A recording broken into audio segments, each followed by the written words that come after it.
Hello, everyone. We're just discussing our diaries. Welcome to another episode of Stay Hydrated. With my brother, Christopher Hall. And my sister, Elizabeth Hall.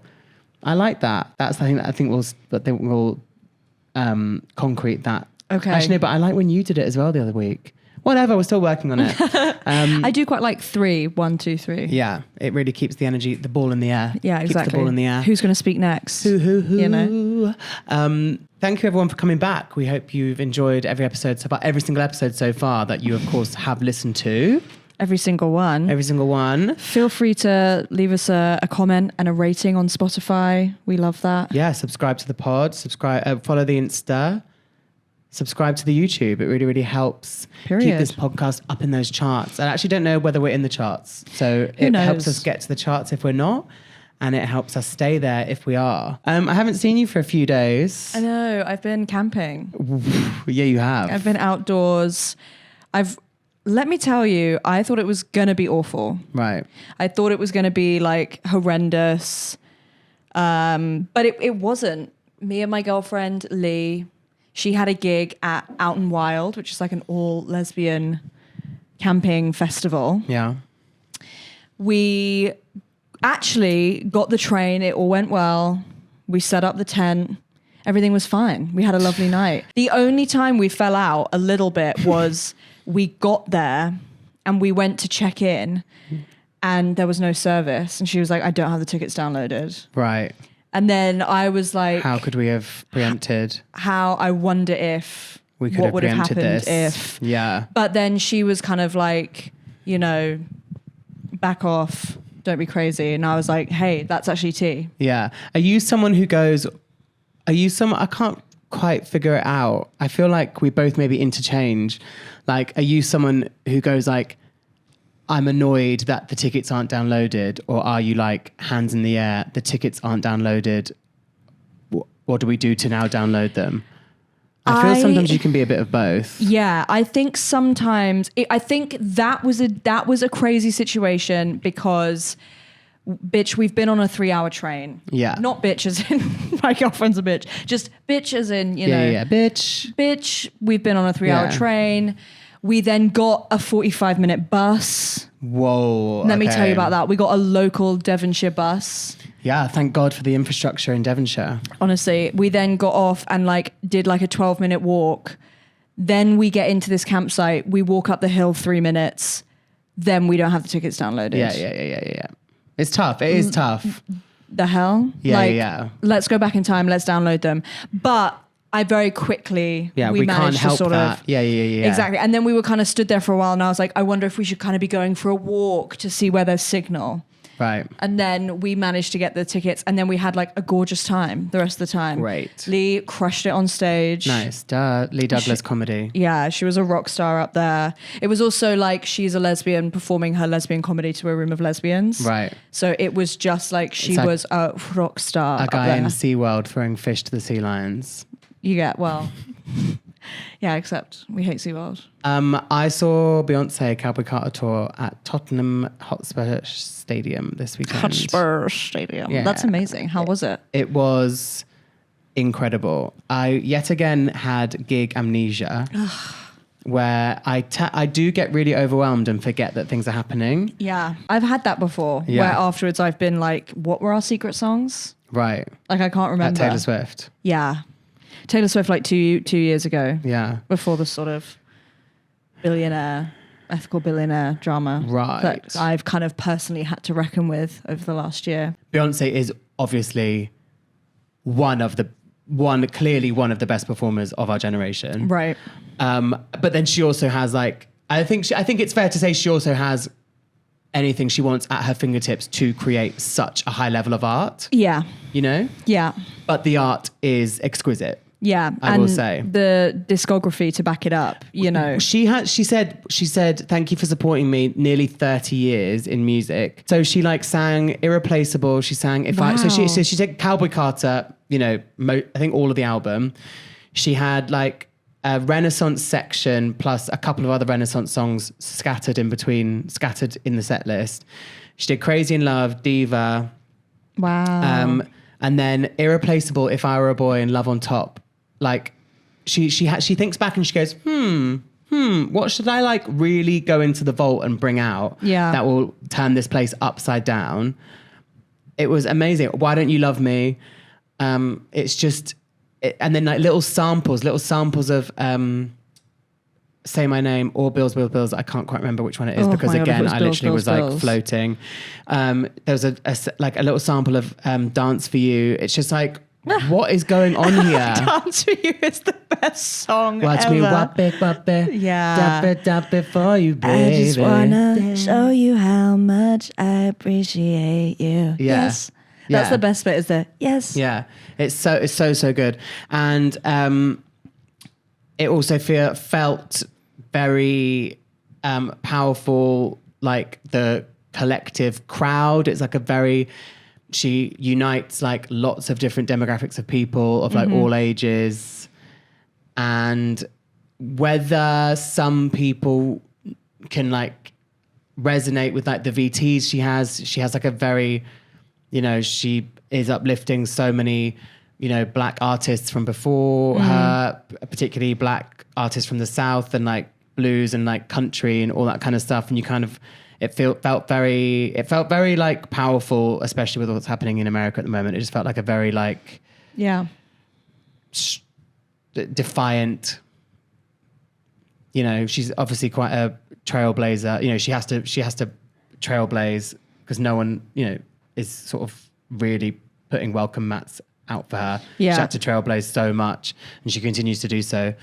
So it felt very like, I think also I got a bit overwhelmed by that. I was like, everything that's happening in the States right now is very, very, very heavy and very, very sad. And then it kind of like, okay, we'll leave it to Beyonce to try and like, make some sense, to make some sense, not make some sense out of it. Do you know what I'm trying to say? Yeah, just leave it to Beyonce to go against the odds and bring together, just a huge wide range of people. Yeah. I think there's something very special about being in a crowd and in a collective. And I think when it's something like that, and she's, incredibly proud of who she is, incredibly proud to lift up her community. And I just think, You also feel so ignorant that you just go like, oh my God, of course, only because like we've been country music fans for a really long time. And like country music is on the mainstream popular forum is white people. Oh yeah. And then you just go like, of fucking course, that's not a complete representation of everyone who produces country music and likes it and listens to it. And where it originated from. Yeah. It didn't originate from, a middle-class white man in $300 cowboy boots. No. To be honest, like it did originate from blues. And jazz and not jazz, but definitely blues, definitely like storytelling, definitely R&B. like, So, and I think like we're obviously big fans of Casey Musgraves. And I mean, like she got kind of turned away from music or from country music. We're not going to play you on the radio because in your song, you say kiss lots of boys or kiss lots of girls if that's something you're into. She's not even saying I'm bi. She's saying like, I don't really care if you are. Yeah. And she got turned away from it. And she's like a beautiful white woman from Texas. Yeah. And then you go, yeah, of course, like when you look at it as a whole, I don't know. Of course, Beyonce's kind of turned away because like you can make an incredible country album, but ultimately you're not white. You don't look like the rest of us. Yeah. It's crazy. Yeah. And I'm glad you had such a beautiful night. I had a beautiful night and she's beautiful. One last thing we want to talk about is our performance at Mighty Hoopla. We're basically Samantha Mumba, iconic pop star from early noughties.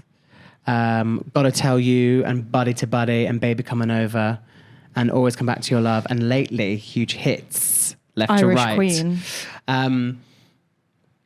She got in contact with us and said, would you like to come out during her set at My Hoopla? And we said, LOL, props. We'll be there. I think we actually said LOL, maybe. Maybe. Elizabeth was pretty nervous when that message came through. But yeah, it was an amazing day. We'd had meetings with her online and with her manager online, and we'd choreographed, our bit at home. But we kind of got to Brockwell Park in South London, sort of by ourselves, and kind of like walked through the artist accreditation gate and was just like, what are we doing? Where are we going? Got backstage, found our way, and then like we bumped into Glyn, who runs Mighty Hoopla, and then we bumped into Samantha's manager, who took us to see Samantha, and we met and hugged and everything. That was amazing. Yeah. Met Tiara Sky. Incredible. Which was hilarious. Scary. And who else was there? Oh, Erica Jane walked past us backstage. Yeah. She was radiant. Jade might have been there. Jade was there the day before. Damn. Ashley Roberts was there giving us the pep Queen. talk before we got on. Yeah. Which was amazing. And then we went out on stage to X amount of people. Everyone keeps asking how many people were there, and I still don't have the answer. There was like 30,000 tickets sold, but obviously everyone wasn't. I thought it was like 60,000. I think it's 60 over both days. Yeah. Okay, got you. So who knows who was actually there at the main stage, but it was amazing. Apparently we heard a cheer when we came on the video. There was a VT of us. Yeah. And we did hear a cheer when our video came up. Because that was the moment of truth. Like a big video of us, kind of one of our classic videos of us like doing background singers on TikTok came up on the back. And that was where, I wasn't actually nervous in the day at all. You really weren't nervous. I was quite unsettled. Yeah. I felt very calm. And then as soon as we didn't get like a boo when the VT came on. Imagine. That would have been, boo, they better not be coming out. Whoa, we step out on stage. Hey guys. White Claw cans thrown at us. It's us. Yeah, but once we didn't get a boo, I was like, let's fucking have it. Let's just go and have fun. Yeah. And we did. We didn't fuck it up. We didn't fuck it up. It was really, really, really fun. Yeah. I kept looking at you. I kept looking at Samantha Mumba, Sammy, and then kept looking at you. And I did look into the crowd a bit, but I think I kind of just you sort of glaze over when you look out into the crowd. I kept like looking at like people that I could like in my like immediate proximity. And that person was you. There was a moment that our friend Grace, friend of the pod, Grace, caught on, or someone was filming for her, caught you on the big screen, and you looked incredible.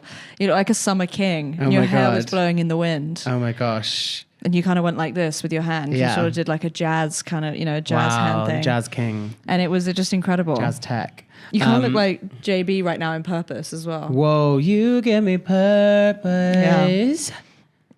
Let's get on with this episode. We have a hilarious guest for you today.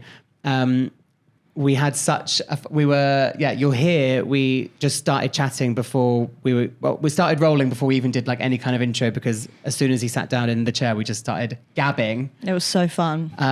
And he has such a hilarious perspective, but a really unique one. It was really wonderful to meet him and get to know him properly. Mm-hmm. Star of Screen, Pineapple Dance Studios, and so much more. Star of Stage, stages across the land. Please welcome the phenomenal Louie Spence. Stay hydrated. First thing in the morning, tired and yawning. What you gonna do? I do know some Victoria Wood. Actually, do you know what introduced me to Victoria Wood? And Waters, okay. Right? Wood and Waters. You will watch it and you will thank me, because your perception of how you see things and how you say things as a gay man, is just enlightened. Okay. Honestly, you can just take so much from it. Sorry, I know we're not on yet, are we? No, we are. Oh, we're on! Yeah. Oh, shit, darling, look at me. Sorry, I wasn't even on. You got the natural me there. Quick, change the voice, change the character. Oh, shit! You almost got the butch side there, darling. The one with the 3 kids and on PIP. Everyone's on PIP nowadays, darling. Everyone's on PIP. Darling. I think they're stopping some things on that, but everyone's on it. I'm not. I've done well enough. I'm not on PIP. Never been on benefit. No, never. Well, that's not even in the dancing days. Not even when I was younger. No, I worked in the Chocodero. Is it still the Chocodero? Do you remember that? Yes, yeah, in Piccadilly Circus. There was a sweet Circus. shop, but I got sacked for nicking the sweets. Well, I used to weigh up the sweets differently and then keep the cash. Do you know what I mean? Okay, So I was Oh, thieving. smart. Yes, that's thieving. Yeah, And then I was thieving. working in the theatre, and we used to eat the after eights out the box. So you'd unseal the package. You know, like you did. I don't know if you ever used to do it to your mum and dad's cigarettes. You used to unpeel the packet at the top, push it up like that, and then you'd be able to pull out a cigarette from the corner, put it and push it back down. I did the same with the after eights, but they got clever. Oh, really? Some people kept complaining there wasn't enough after eights in their bloody box. It was me. Got sacked in from like the there as royal well. boxes. Yeah. Yeah, those people will, if they've paid for a box I ticket, know they're tight bastards, them rich ones. they'll want They all the are. after eights. Oh, sorry, I didn't even know we were on there, darling. I'm just raving about wooden wall. No, literally. I mean, they're just genius. Anyway, darling. So we'll move on from them. Would you like to ask me anything? No, we know it's always good to get some more comedy homework, or just any TV Patricia homework. Routledge, like I said, Kitty, Wood Yeah. and Waters. That's it. We'll do it. I have to say, Victoria Wood, obviously incredible. I feel that the first thing I was introduced to her was Dinner Ladies. Yes. So I just need to go back. Back, darling. Yeah. And it's got to be Wood and Waters. Julie Waters. You know Both. Julie Waters. Yes. Obviously. Yeah. Yeah. You got to do Wood and Waters. That for me is the classic. Okay. Just for everyone listening, welcome to another episode of Stay Hydrated with my little sister Elizabeth Hall. And my big brother, Christopher Hall. And I'm sure you might have guessed who we have here already. If you're watching, you've probably seen the first 10 minutes already and you know who's here. But please welcome the iconic Louie Spence to the podcast. Oh, thank you very much, darling. And like I say, I'm so sorry. I mean, literally, we were having such a wonderful conversation in the lift. Well, only us were having a nice conversation in the lift. People are so boring trying to make a nice little bit of conversation in the lift. Some of them weren't having it, and they didn't even have earpods in, darling. Just rude. They were just ignoring us, weren't they? Just ignoring us. It's a Wednesday morning, it's raining. Exactly, which was unexpected. People probably weren't ready for, No. a conversation in Two the lift. gays and a sister in a lift. Yeah, well, three right, gays. And breeze at not even 10 o'clock. Exactly. Spinning in the F lift. I was like, F for what? Yeah. Oh, they were on a face like a smacked ass going into corporate upstairs. I know. I got in the having wrong it. lift. We did. We should have got in the talent lift. We should exactly. We were in the corporate lift, not the talent lift. Honestly. Next time. Next time, yeah. Next time, Yeah. yes. Also, before Cam, we introduced you to pop star of the hour, Tate McRae, who hadn't quite crossed your No. cultural horizon yet. No. Now listen, this is the thing. Now I appreciate that things move on very fast now. Yeah. And I'm not one of those older people, which I am older now than a lot of the young people on TikTok and the Instagrammage and all of that. Yes. I'm not trying to keep up with the kids. Do you know what I mean? Yeah. But I do stay in touch. I'm on, like I say, the TikTok. Like I said, Yeah. I mean, I'm Sabrina Carpenter and bloody, like I said, cappuccino or espresso. I haven't quite moved on to Tate McRae. Tate McRae. Yeah. But now you just showed me her. Yeah. Literally. And yes, like I said, she's very cunty. Very She cunty. is. Very cunty. She's- in the sense of, I don't think she can be a full American, as in full blood American. I think she's got some European blood in there somewhere. She's far too hot. And she was like, she's Yeah. far too Giving when it she that. was- yeah. She- yeah. Do you know what I mean? Yeah, That's- 100%. That's got like European, Latina, like Yeah. buff bang, or even South Americana. Something like that. She's definitely. Maybe I'll we have should to- look we'll into ask it. her. Yeah, Why yeah. don't we just get her on? yeah, we'll get well. What's her Tate. name? Tate McRae. Yeah, if she's What's she's her name? Tate McRae. Tate McRae. as in the Tate Modern. As in the Tate Modern. Yeah, but no, the legs do slam to second quite a babes, lot and in the like I said, choreo. you showed me a beautiful Batmon, and any of you who are watching this but don't know dance terminology, a Batmon is when you do a kick like this, so you can have a boom and you can kick like that. Yeah, no.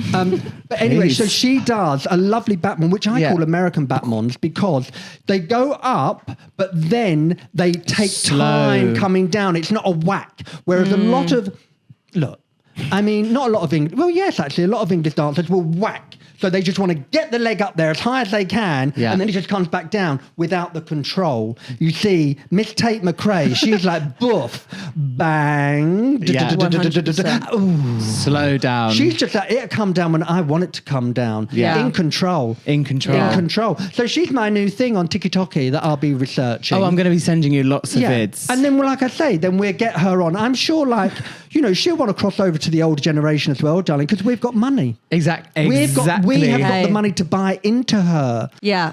She also has a video on her Instagram of her doing like a very slow fan. Oh, So lovely, slow, so lovely. controlled. Something Yeah. like should be. So like she should. I mean, literally, if it all goes tits up, she can go to the Moulin. The Moulin Rouge. Honestly. With those Batmons, Exactly. and those fan kicks or round kicks, I think we might call them in America. Yeah, we'll get her on. We'll get her on the Yeah. ships. Absolutely, darling. Yeah. There's a cruise ship. There's Paris. There's the Moulin Rouge. She'll be Yeah. in Birmingham Panto. Birmingham Panto with Alison Hammond. She'll be there, dance captain. She'll be there, darling. Move over, Alison. Yeah. There's fucking Tate McRae with my fan kicks and my slow down Batmons. Yeah, she's ready for a villager number. Absolutely.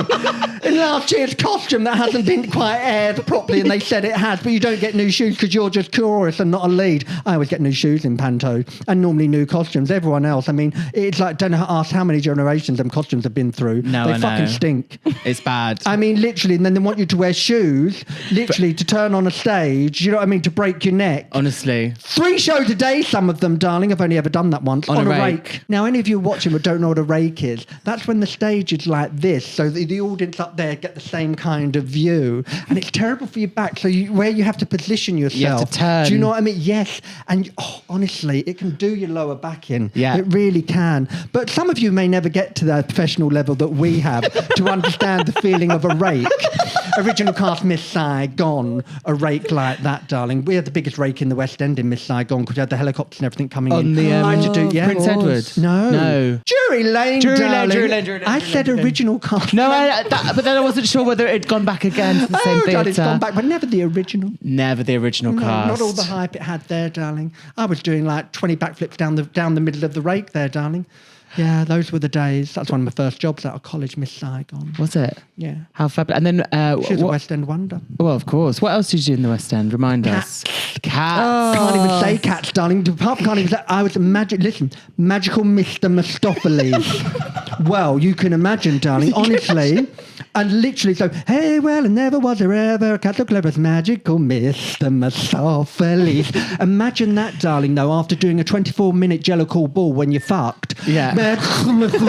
darling, they turned my mic down. Yeah, I'm not easy. lying. No word of lie. They wanted to take my mic off me because it was disturbing the fucking sound because of my speech feedback. impediment. And like I said, that Jellicle ball, da-da-da-da, da-da-da-da, the Judders loved that. Yeah. That was 24 minutes long. It's too much. 24 is crazy. 24 minutes. And then literally, I had the whole Magical Mr. Mistopheles. I had my whole number in the, like, just before the end of the second act. Yeah. That's one of my Darling. favourite songs from Cats. Oh, well, Magical and never Mr. was there ever a Mistopheles. cat so clever as Magical Mr. Mistopheles. I think it's so brilliant. Yeah, it It's is. a No, it's wonderful great. melody. When you get lowered from the ceiling. Yeah, in my sparkly jacket, And you've got the which I sparkly tried jacket to on. thieve, but I didn't. I got all the lycra, but the jacket with the lights, I couldn't quite thieve that one. And that he is a tricker, isn't Oh, he? darling, yeah. I mean, that's what I was known for. You see, when I was dancing, the fact was that obviously I was literally, I mean, if the Wizard of Oz had come there, darling, I would have been straight on the Yellow Brick Road. Do you know what I mean? Height-wise, perfect. But Yeah. obviously I didn't really match everyone else. But I always got the jobs like, you know, Take That Never Forget tour, Robbie left, because I could do all these backflips. So I'd always be the one, I could come on and do that. I could dance, but then I'd have great tricks. Yeah. You know. So, yeah, that was my sort of little bit of extra Edge. that I would manage to be able to do things like with, you know, Take That, with Spice Girls when we did the world tour, because I would bring that little bit of, oh, that was the best, darling. Honestly, Babe. you can't imagine. I As cannot. a gay girl. Yeah. You How was can't that? Do you know what? There was such a buzz around them, like you've never felt anything like it. All of them were magnetic, all of them. When they were together, there was something special. They weren't just like, you know, a manufactured pop band. You know, they put themselves together. They all really did have strong personalities, and they really did rule the roost. You know, Yeah. they sort of, well, when we were with them, because I think when we did the world tour, they'd got rid of their management, so they were in control of the world tour, all 5 of them. Wow. So they were making all the decisions. But I mean, as a dancer, it's very rare you'd experience something like that, because no one breaks America or the world. Like, you know, Take That didn't. Yeah. Robbie Williams didn't. You know, the last people did were the Beatles in the 60s kind of thing, with that kind of fame, you know, that kind of hysteria. So British dancers never really got a chance to tour around, you know, North America, because we didn't have artists what sort of broke into there, unlike we had Janet Jackson in those days and Madonna and all of those coming over here, but we didn't get a chance to go there. Yeah. But with Spice Girls, they were such a phenomenon that we got to go, you know, to like North America, the whole of Europe, and they were incredible. They were incredible to work with, and I cannot tell you how hard they worked. They were constantly doing something. If they weren't doing the show, after the show, they were flying out to another country to do a TV, flying back then to do the shows.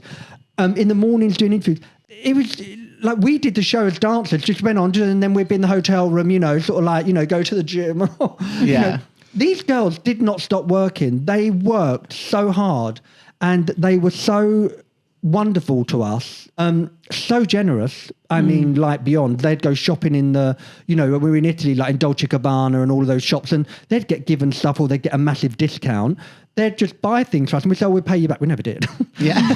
but you know what I mean? We got you. But like I say, they were really generous. We stayed in 5-star hotels. Yeah. They didn't just, you know, like think, oh, we can save money here, because we were on a world tour. Yeah. You know, we can chuck them in. We're staying in this hotel. We're in the same hotels as them. You know, it was an incredible experience. And I, you know, one of the best thing I got out of it is having a best friend with Emma, who, I mean, I think I don't know how many years there's between, 8 or 9 years between us. But we had very similar upbringings, as in, you know, council sort of backgrounds, and, you know, similar kind of morals and, you know, the way. Anyway, we just got on really well and we've been friends ever since. And it's such a blessing having someone who's so, I mean,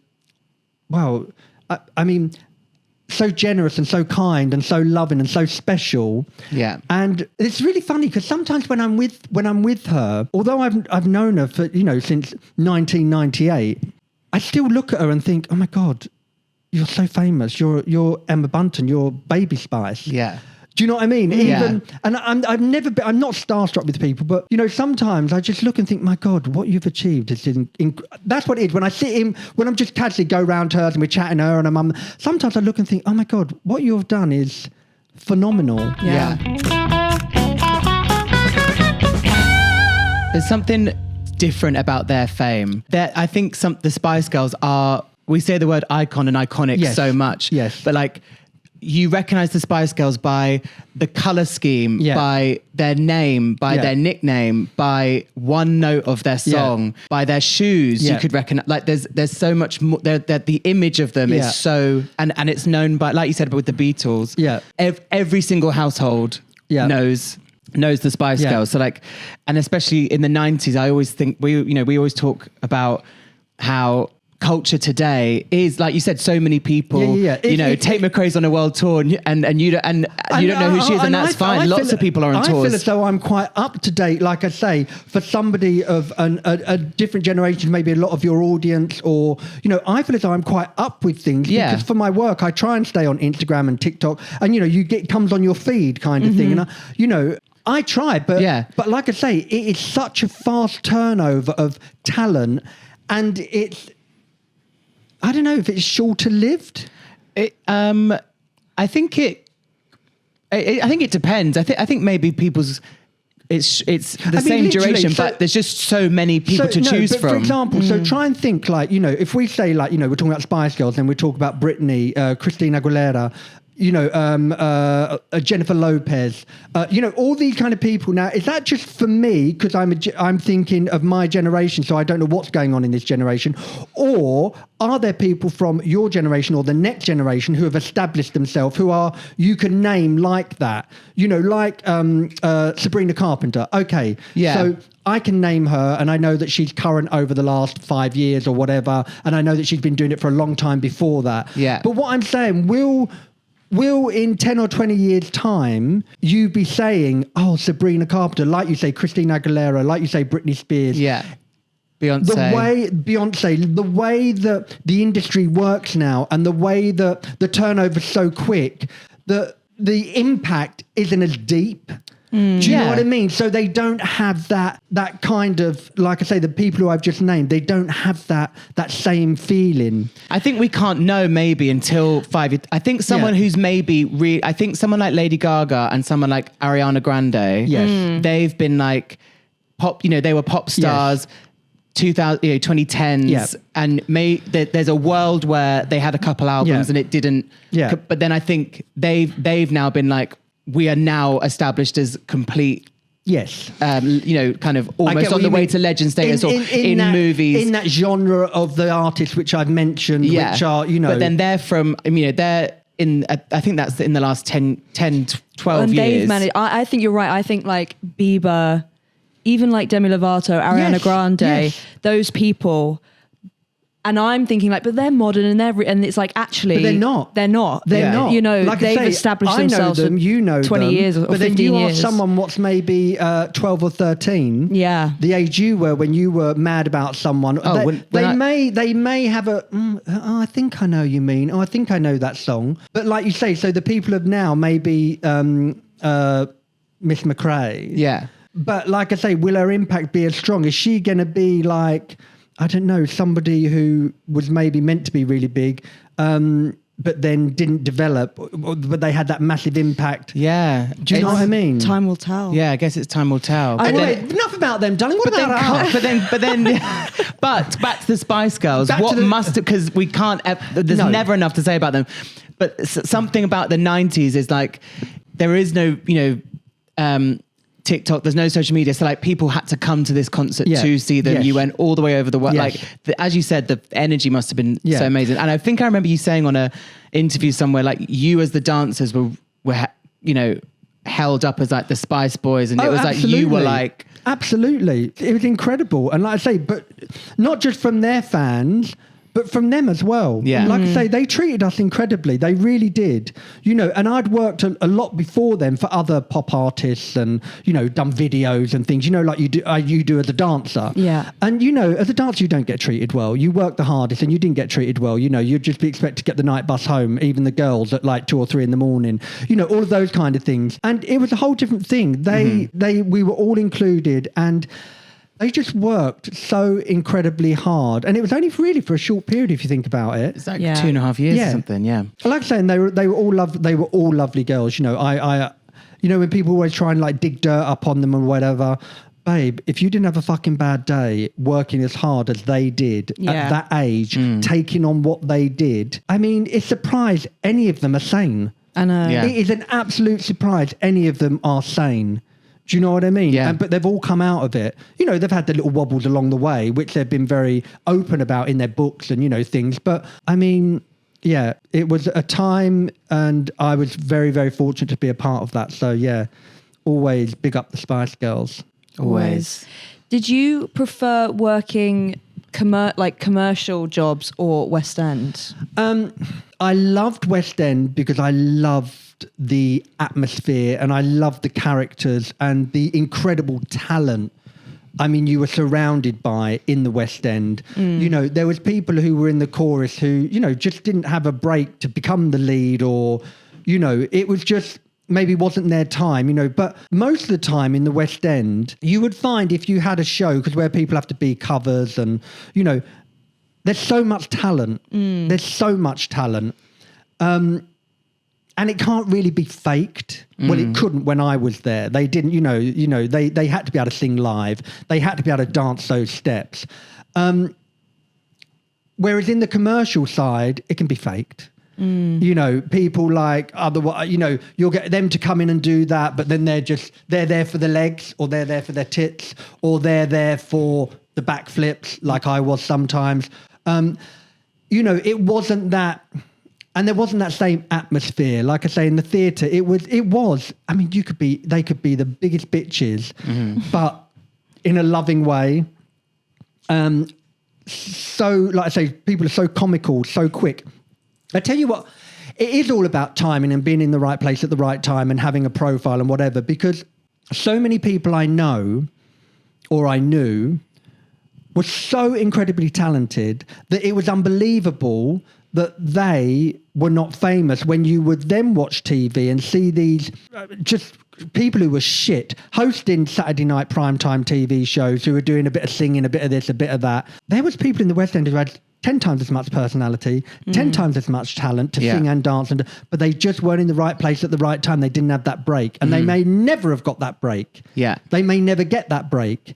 Do you know what I mean? And that's why you have to love the industry to do it, because you can't do it for money or the thought that you're going to become famous or whatever, because it doesn't work like that. No. Like I say, for me, I never wanted to become famous. I promise you. I was a dancer. I was more than happy dancing behind artists. I had an incredible career. And then, like I say, with Pineapple, like dance studios, what happened, they want to do an observational documentary. They come in, they filmed it. There was no pay. It was an observational documentary. I was being paid by Pineapple. So, it was like, just film was at work. In that environment, it was full of West End Wendy's. Yeah. We had pop stars come in. We had, so the actual place was just bubbling with characters and with, there was always something going on. Yeah. It was like being inside a theatrical womb. Yeah. And when you left the building, then it sort of stopped. But when you come in, it was like, oh, girl, oh, where's she? Oh, look at her. Oh, no, girl, look at, oh, no, she ain't going to get the job. Oh, no, don't even like her. All right, girl. Yeah, I love you. People stretching in the corridors. Yeah. So it was, the whole thing was just, there was so much material there. Yeah. When they asked about doing it, the only reason I did it, well, me and Laura, the manager at the time, because the guy who was the producer, director kind of thing, his idea to come and film it, honestly, he had the bluest eyes like the Indian Ocean, and I swear to God, he had an arse like 2 fucking hard-boiled eggs in a handkerchief. I swear to God, and because he rode up on a bike. He was one of those on the bike, and he even had a flip bike, like... Oh, right. fine. Nice. Well, as soon as we see him, we're like, fuck it, yeah, we'll have him round here. Yeah. We'll have him up and down the stairs. I swear to God, it was the only reason. So then we went to Debbie Moore, OBE Should Be Dame, who owns Pineapple. Yeah. And we said to her, and she was like, well, look, you can do it, but you have to make sure, because we have lots of famous people come in. At that time we had Beyonce coming in there, we had Madonna, we had all the English artists, all people who were rehearsing. So you had to be very mindful of, to do this show is not worth the reputation of like 30-something years it's been going, and taking away those people's privacy, feeling as though they're going to have cameras put in their face. So anyway, we did it. The show happened. Literally, it started airing in February 2010, and by April, I've said this many times, I was on Jonathan Ross with Gwyneth Paltrow. Mind you, she didn't fly in because it was the dust cloud from Bleeding Iceland or somewhere. But anyway, she was still there on camera somewhere. On Zoom. But what I'm saying is like, it was that quick. Happened so quickly. And I swear to God, the only reason we did it, because we found this guy cute and we thought we'd have him around for a while. Not in a million. And also, it was on Sky, and I thought, even then I thought, we watch this fucking Sky, but it's not on like, you got to remember this 2010. If it's not on 1 to 5, there was really Netflix. I don't know what that was about. There was no Instagram. There was just Twitter. Twitter had just sort of started. Yeah. Or X. I mean, I watched it, but I don't even remember having Sky. Like, obviously I watched it somehow, but I didn't even know I had Sky. I was at college. I don't know where I was watching Sky. Exactly. And I was like, and that's why when we did it, I thought, who's going to fucking watch it anyway? It's on fucking Sky. What's because I thought people have to subscribe to that. Yeah. But like I say, it sort of went viral before things went viral. Yeah. But it went viral on things like Harry Hill, on TV shows. Yeah. Do you know what I mean? So before the internet. Anyway, so yeah. And then, like I say, from there, the rest is sort of history. I had, an incredible run for like, I'd say a good 3 years was solid. Mm-hmm. I mean, solid. I was working constantly, just did not stop.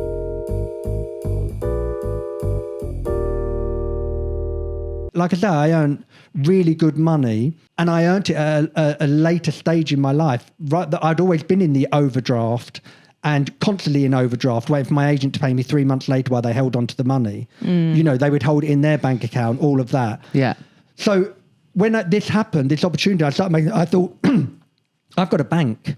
I've got I bought my property. I bought a property in Spain, no mortgages, everything, because that is for me and for anyone lives a life of insecurity in the arts. where you never know where your next job's coming, you never know where your next pound's coming. And even if you do know where it's coming, you're not going to be paid it because some other fucker's holding on to it in their bank account, and then you'll get it when you've got to pay the 3 months rent you're in arrears. Do you know what I mean? Yeah. I thought, this is my chance. I'm never, ever going to be in overdraft again. I'm never, ever, this is a God-given opportunity. Yeah. And that's what I did. And now I live a very privileged life, not an extravagant life by any means, but a privileged life because I was wise to the opportunity because I was older. Yeah. And I think sometimes the people are so young now and it's so damaging for them. Oh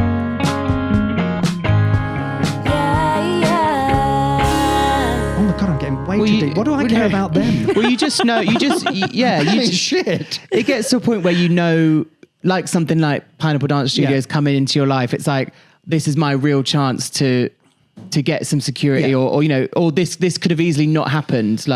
And I think for artists and for dancers especially, your career can be 10 years absolute max, and you were given this. I'd given up dancing. Yeah, that's why when I worked at Pineapple, I wanted to be surrounded by the feeling and the atmosphere.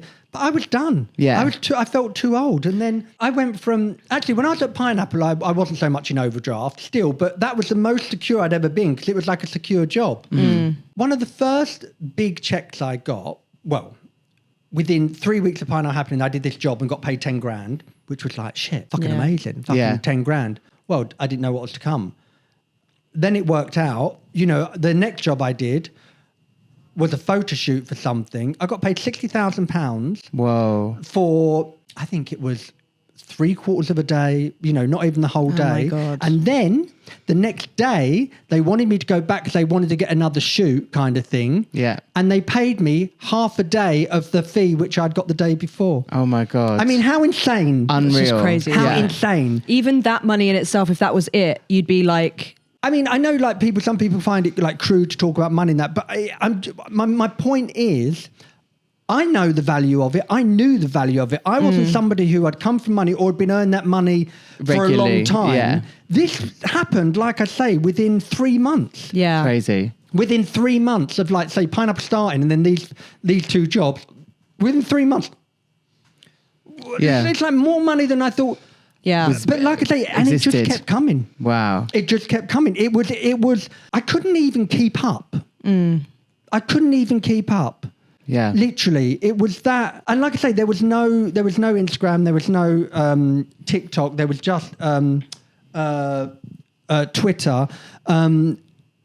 There wasn't many people like me. Yeah. I did a book deal. I'm not even going to say how much I got paid because, I'll tell you after. Yeah. But only because I don't want it to sound vulgar. Do you know what I mean? Right. And this was it didn't matter how many books I sold. I got this. That was it. Yeah. So it wasn't I had to sell the books. No, I got this.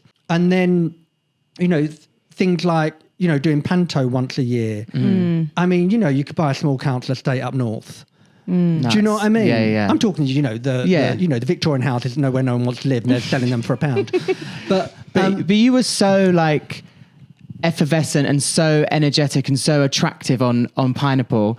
And I think what was so special about it is that it was, for a lot of people, a very normal building, somewhere that dancers would go twice a week, and it becomes your norm. Those stairs. How many times have I just stood on those stairs waiting to go in?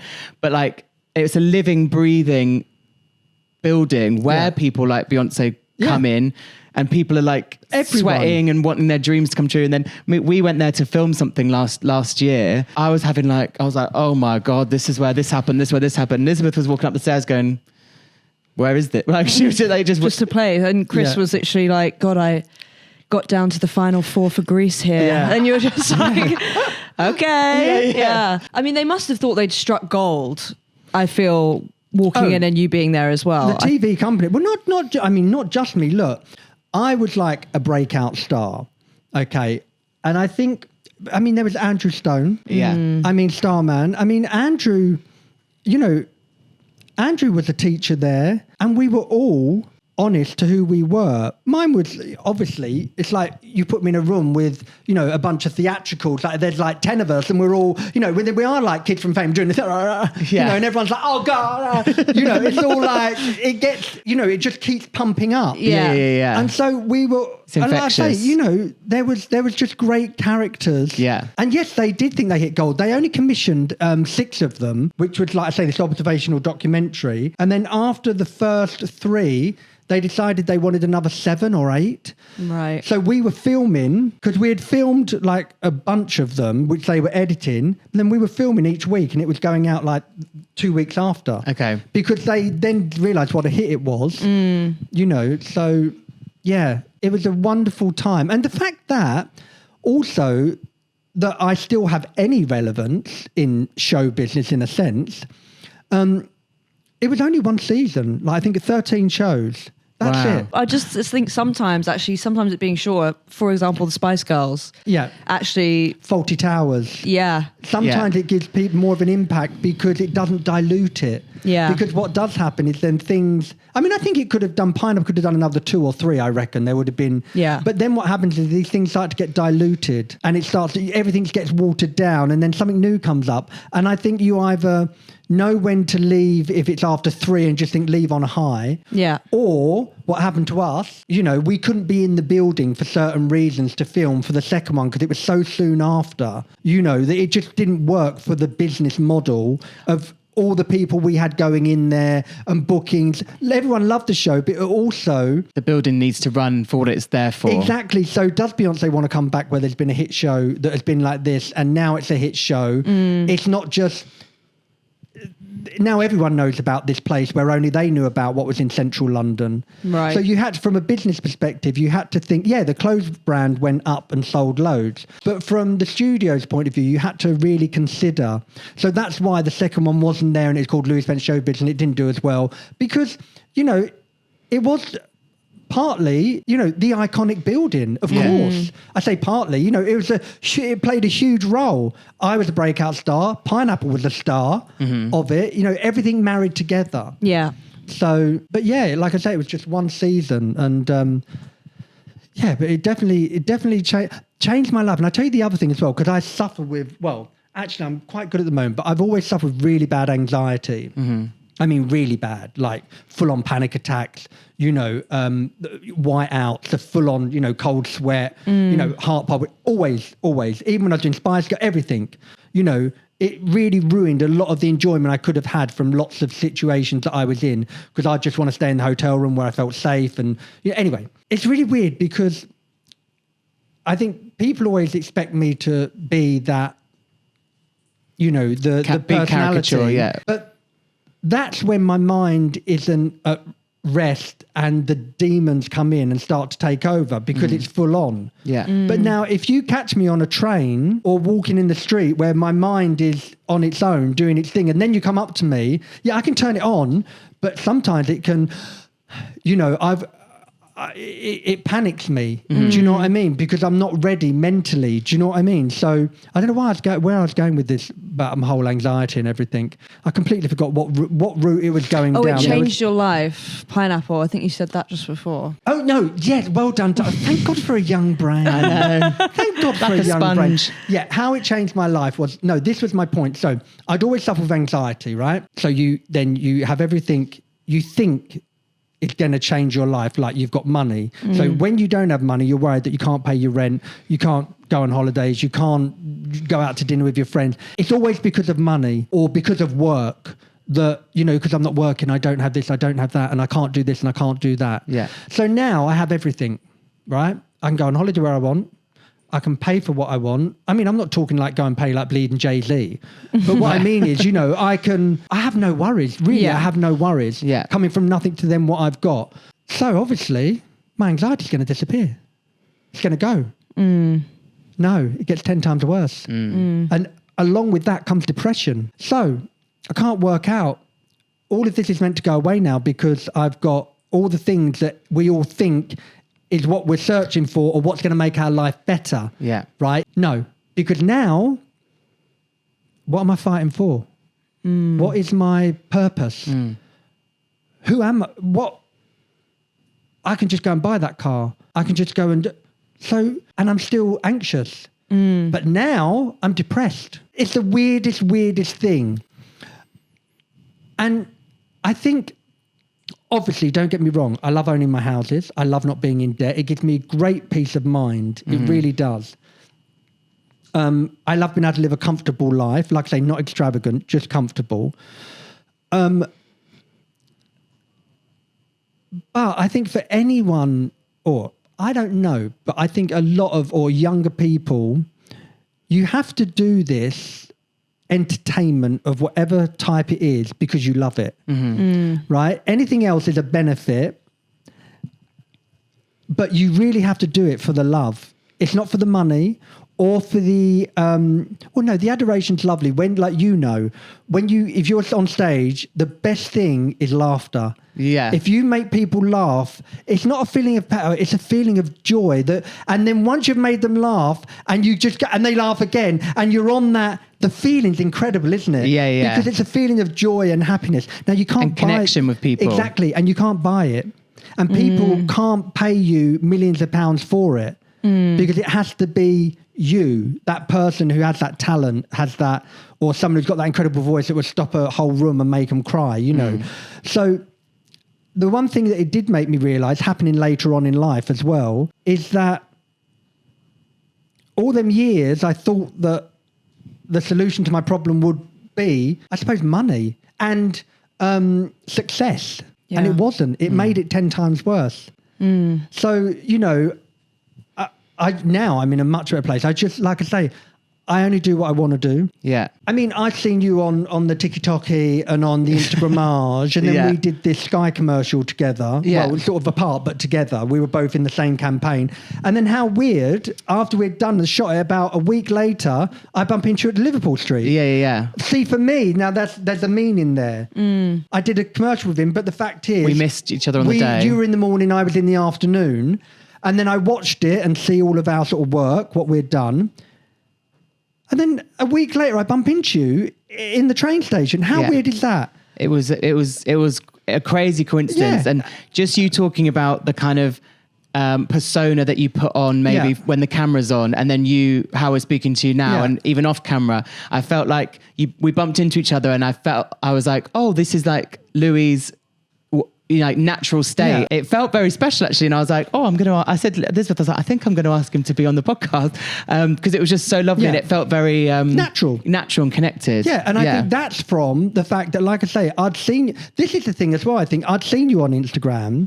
I just felt familiar, and the fact that we'd done a job together that we weren't together on made me even feel as though we were friends. Like, all right, girl, how's the job? Yeah, it's great, isn't it? Yeah, all right. I just felt as though I knew you. Because of the familiarity I have with you on social media, and because of your persona, and because of the person I see on social media, I can see it's you. Yeah. I can see you're not pretending to be something you're not for hits or whatever. And, for me, it's certain things. For me, with you, it's this.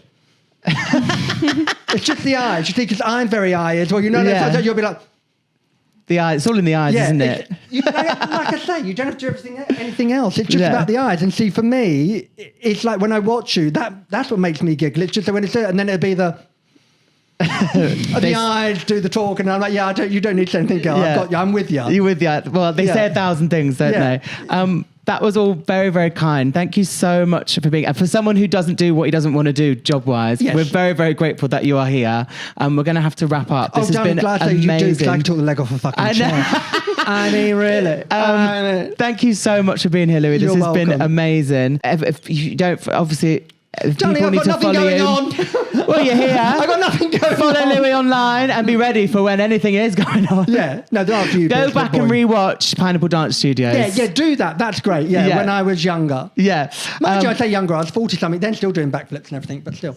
Anyway, sorry, darling, you wrap up. I'll shut up. Thank you so much for being here. Elizabeth, thank you for being here. Thank you, Chris. This has been another episode of Stay Hydrated, and we will see you next time. Bye. Toodle pip.